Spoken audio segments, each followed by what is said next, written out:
Hello বন্ধুরা, তো তোমরা কেমন আছো? দেখো, আজকে এসে গেছি একটা ড্রাগনওয়ালা পার্কে, যেখানে দুটো ড্রাগন আছে। সে পার্কের ভেতরে কিন্তু অনেক অ্যানিমেল আছে। চলো দেখি আমরা কি কি অ্যানিমেল দেখতে পাওয়া যায়।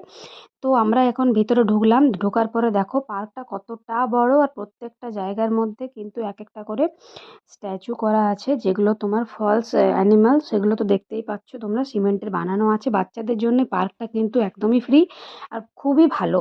এটা দুর্গাপুর স্কন মন্দিরের সামনেই। তো তোমরা আসলে পরে এখানে স্কন মন্দিরে আসলেই তোমরা দেখতে পেয়ে যাবে। তো দেখো, মেয়ে একটু ঘুরে নিল। ঘোরাঘুরি করার পরে তোমাদেরকে দেখায় যে কতটা এখানে পার্কে কি কি রয়েছে। তো দেখো, এখানে রয়েছে যে হরিণ, হাতি, আর আছে জিরাফ। তারপরে আছে তোমার স্লেজ, ভাল্লুক, অনেক কিছু রয়েছে। কিছু তোমাদেরকে দেখাতে পারলাম, কিছু দেখাতে পারলাম না।